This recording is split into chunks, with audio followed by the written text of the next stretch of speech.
My name is Charlotte de Ridder. I'm Managing Director of Yusudi.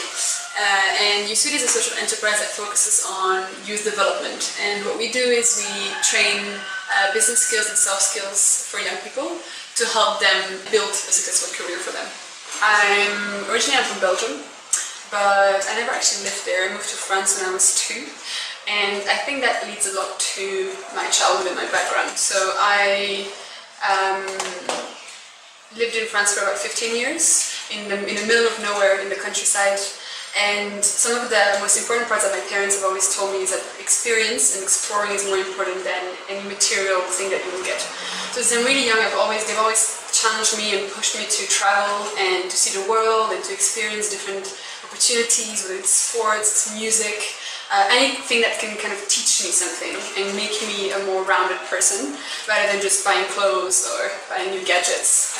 So I think that's one thing.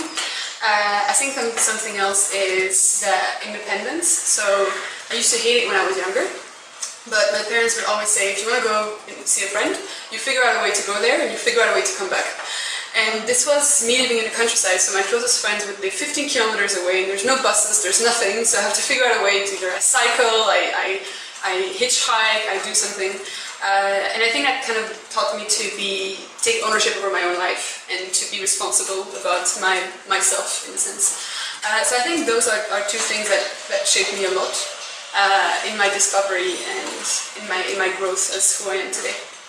I came here around 2 years ago. I was doing some consulting project for ISEC. It's an NGO, like a youth organization, and so I was working in the youth sector, and I've worked in the youth sector for the last 5 years of my life. And there are two parts. First part is just the culture. I loved it. I was like, I have so many things to learn from here. It's very different from the culture that I come from. Like Belgium, Europe, it's more individualistic, and here there's more this community and like togetherness. And the other part is that I saw that there was a huge opportunity in the youth market because of the gap that happens between people that go to university and then the labor market need, in a sense. So for me, those two things combined, and I was like, let's go on an adventure. It's time to go to Kenya. The gap between university graduates and the needs of the labor market is what inspired me to create Yusudi. And so Yusudi is a social enterprise, and we focus on training young graduates that come out of university. At the moment, that's our target market, but we really want to expand and actually be able to even high school graduates and work with them. But the idea is that I have this strong belief that if you want to succeed in life, you need to understand what fuels you, and you need to find ways to develop that. And that doesn't mean that you need to go into a formal education. It just means that you need to find activities and you need to develop skills in yourself to become an independent learner and to become it's called a growth mindset. The difference between having like a fixed mindset and a growth mindset is believe that you can continuously learn and continuously develop. And that's my goal. I really want to instill that in young people, for them to understand that there's so much you can learn outside of school, outside of university. It doesn't matter what university degree you have, you can go and learn all these things, and that will help you fit into the labor market. Whether you decide to quit your own enterprise or you decide to go work for a company, you know where it comes from and you know how to develop yourself to have the skills to achieve that, basically. We have this event this Saturday. It's called Skills to Grow, and we plan to have quite a few different ones of these. And the target market is anybody. So we actually have quite a few Form 4 leavers that are joining the event, and we have university graduates, we have entrepreneurs, experienced professionals, because what we teach is not something that's restricted to a specific age.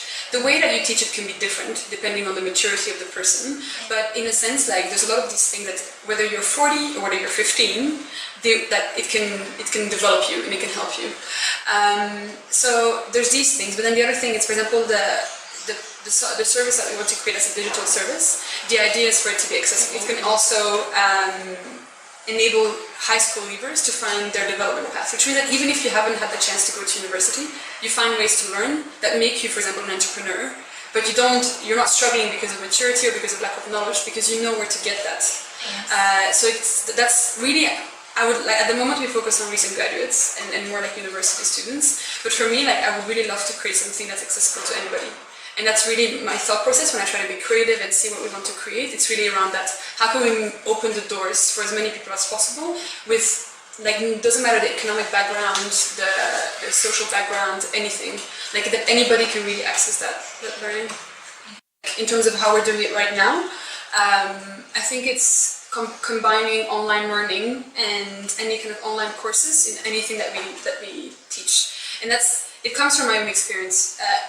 So much of the things that I know aren't because of some formal setting. They're because I went online and I did online courses, or I did some coaching online, or I read articles online. And it's really the digital space that got me to learn so much and develop myself. And for me, it's how can I get young people to utilize that digital space as well. So the first part is combining our kind of physical training with a lot of online training and teaching people to be independent learners through the digital space. Currently, that's how we're doing it, but a big part is still offline teaching. But in the future, what we also really want to do is find a way to develop skills and independent learning with a completely digital focus. So we have this, and I'm not going to say too much about it because I don't want to ruin the whole surprise of what's going to come out. But really, we intend to create this product and product service in a sense that really enables young people, anybody, to access a really exciting and comprehensive digital platform where they can learn skills proactively and in a really practical sense. Yeah. So I think the first thing is that neither me or my co-founder are Kenyan. So I think the first challenge was making sure that we integrate into the Kenyan culture and the Kenyan market. Because for me it's really important that I'm not here to create a product from what I know from back home. I'm here to understand how it works here and find how my skills can fit that market basically. So the first challenge was really meeting. We met so many people in the beginning. The first month, the day we arrived, we had 5 meetings. It's crazy. We just went from meeting to meeting. A lot of young people, professionals, experienced professionals, entrepreneurs, and from all sides of different markets, understanding what is the local market, what is the local culture. I feel like we did quite well. We're still in process. We'll never be Kenyan, but we're getting there. And I think the second thing then was we wanted to do so many things, and we want to do so many things, but we ultimately have restricted resources. We're 2 co-founders. Well, we're 3, but neither is more advisor, so she advises us. She's not on the ground in operational work. And so we have moments when we sit down and we're just how are we going to do everything we want to do? And that was a lot of a big challenge, prioritizing and knowing that even if you want to grow big and if you want to do loads of things, you need to understand what is the most important right now. And that links to the second one, which is not getting stuck in operations, but always taking a step back and looking back at what is my strategy? How am I getting to this 5-year point? What are my values? What is our mission, our vision? And instead of just going every day, actually making sure you take that step back and that you're going in the right direction. And I think that was, in the beginning, that was quite difficult. But then our advisor, my co-founder, she helped us a lot in directing us and saying, hey guys, take a break, have a look. Are you sure you're going in the right direction? Maybe you should slow down, or go faster there, but slow down there. And that really, really helped us in directing us. So the first challenge we faced was this integration with the local culture. And that was the first month. And I think the milestone that hit us was understanding a kind of broad idea of the program that we wanted to create and what we're going to sell to the local market. But then came the second challenge of we met somebody that did something very similar to what we do, and he was in the point of incorporating, and he asked us to be part of his team and to join his enterprise. And I think that was one of the biggest hurdles I faced in the beginning. It was understanding, should I go for this? Well, should we go for this? Or are we continuing in our search to find what really fits our values and our way of doing? And this person was really great, but we sat down and we decided, if we do this right now, we've been here only for 1 month, we're running into something that we've not ready yet to run into. So yes, we'll be incorporated fast, but we're saying yes to a product and an organization that we haven't really created ourselves, and that we don't understand whether it really goes in the same direction of where we want to go. So, but we were at the same time, it means that we will incorporate faster. It means that we'll move faster because somebody already has some resources on the ground, and we will have a local co-founder. We're international, so we need to have a local co-founder. So we decided to say no to that, and I'm really happy that we did. Even if in that moment I was really doubting whether that was the right decision, because I kept thinking maybe this was the wrong decision, maybe we would have been much better off. But I realized today that at least I did something that stayed true to that, like to me discovering the direction I want to go into for Yusudi, basically. And I think then the second challenge after that was how do we find a local co-founder? And we didn't know who we could trust, who we couldn't. We heard a lot of stories of people being your co-founder and then they run away with all your shares. And we're like, we need to have somebody. And we're also giving away, like we invested a lot of money into this. Well, time and money in the sense that I worked last year and my co-founder worked last year to make sure that we could like support ourselves. So like, that means that we're giving somebody part of our capital already, in a sense. So that took quite a bit of time as well. Like whilst we were doing all like setting our brand and everything, we had to figure out who is going to be helping us incorporate this organization. And we finally found somebody. She's the global HR director of Technobrain, and she got really interested. And so we decided that she plays more of an advisor role, but she's also co-founder. And it's a really good mix because Nastia and I are very much, Nastia and my co-founder, we're very much on the ground, and we do strategic work, but we are very much our feet like in the mud, like doing the operations. And she has a complete strategic perspective. She doesn't go on the ground. She just says, hey guys, take a look back. Like, make sure that you don't funnel yourself in, but that you keep looking big. So I think there's that. I think another challenge that we faced after was financial, like money. When we just arrived, we had enough money to survive until February. So that was a week ago. I'm still here. We made it a bit further. So it's like you wake up in the morning and you have this kind of pain in this part of the stomach, which is linked to your financial stress. Because you're just like, okay, if I don't find a way to get revenue, I need to leave. I can't stay because I can't afford to buy a house, and I don't have family that can host me here. So I need to bear in mind how much money I need. And my co-founder and I, we live very, very low quality life in the sense that we take buses and matatus and we walk and we share a room, and so like we're really like the lowest possible, but we still had a deadline in terms of the amount of money. So it was like, how can we make sure that we find revenue without like compromising on the quality of our work and on the quality of the program we want to create. So it's basically not rushing into wanting to make profits, but finding a way in which you still manage to get some money. So that was definitely another challenge, which we, like it's a continuous hurdle, but at the moment we have a lot of, we decided then to create a program called the Co-Delivery Program. So we work with Red Cross and we work with Barclays and we help them deliver innovation programs. Like we developed the skills whilst they were doing more the technical part of the funding the competition.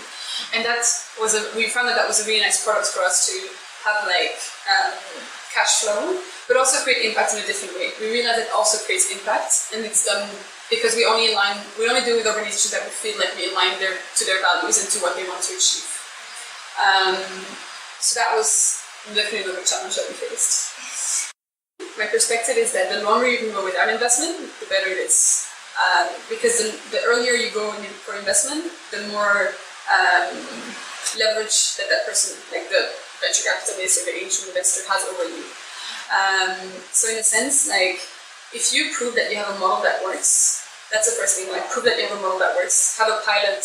Have done something that shows that they're investing into something that's actually going to work out. But then if you show like I could do this without you, but I'd love to have you on board to grow, then your leverage is much higher. If you cannot continue without investment, then they know they need me. So they can ask for a lot of equity, they can ask for a lot, like it's going to be on their terms. So for me, it's really about understanding at which moment that you'd love to grow and you can kind of leverage because you already know that even without them, you could continue, but with them, you can grow even bigger. So you have more of an equal relationship. Yeah. It's a social enterprise, but we're registered for profit. And we purposely decided to do that. One, because of investments. Like because as an NGO, it's much harder to get investment with equity. Well, you can't really. And that's the thing is like we want to create an organization that doesn't rely on grants, or because very often in the education sector, it's a lot of NGOs that rely on government grants or international grants to teach people or to teach people that can't afford it. Yeah. And for me, it was whatever happens, I want to make it self-sustainable, so that if my grants go away, I can still continue running. And people that are dependent on my training, they know it's going to exist in 10 years, in 5 years, in whichever amount of time. For me, it's really about growing the brand. And it's not about growing the brand of Yusudi especially. It's about growing the brand of independent creative education. It's really about having built a kind of new way of thinking and a new way of teaching young people. And so everything that I strive for is to be able to achieve that goal. So it's through ensuring that we incorporate more products for a diversified amount of people, but also that we expand in different countries, and that we start collaborating with other youth organizations to make sure that we get people to shift their mindset about how learning happens. So that's really where I see this organization growing. Anybody can be an entrepreneur. I really believe that. There's people that say no, you need to have a specific background, like you need to have experience. I think that's really wrong. I think anybody can be an entrepreneur and can start a tech startup. But what I think is really important is that if you decide to do it, you need to understand why. You need to know what in you drives you to want to do that. And that doesn't mean why you're creating this company, why this company will be successful. That's not it. It's you as a person. Why do you want to go in that path? What is it in you that drives you to want to go in that direction? That's what's going to get you to wake up in the morning, and that's what's going to keep you going when it's difficult and when it's good, when it's bad, when you have challenges, because you understand why this is important for you and why you want to go on this journey. So if you have an idea of wanting to create a tech startup or going for an entrepreneurship journey, for me, the most important part is ask yourself why. Why is that something that you want to do, and what do you have in you that will fuel you, that fuels you to want to go in that direction, basically. I just love people to know that we're really open, and that one of the things that I'm the most grateful for is that when I arrived, so many people were willing to meet with me and my co-founder and explain us the reality and help us understand and teach us and make us better. And for me, it's the same for anybody else. I know we have a training program, a formal training program, but I think both my co-founder and I are really open. And as a Yusudi as an organization, we want to be really open. And anybody that needs something, they can come to us and they can ask us a question, and they can communicate and see how we can help them. So I'd love people to know that we have really open door policy. I mean, we're in the iHub community, which is technically a very much open door policy, open door there. But wherever we move, whatever we do, we'll always have that. There's a lot of different people that have helped us through the journey, and I think it's like university students, university lecturers. We talk to some people from IFC, from World Bank, from banks, from Intellicap, like investment firms. So it's a lot of different people, and the only advice that I have is go and ask. Very often people are open to help. But if you don't ask them and you think, no, I don't have time, then of course they're not going to say yes because you haven't asked them. So for me, the only advice I have is if you want to talk to somebody, find them, go and talk with them. Just say, hey, can I spend a half an hour with you? I have some questions. Could you help me out? And people are really willing because a lot of people have been through this. They know what it's like. Or they wish they could be there. So they actually are really, they're really excited about the idea of a new project or a new company.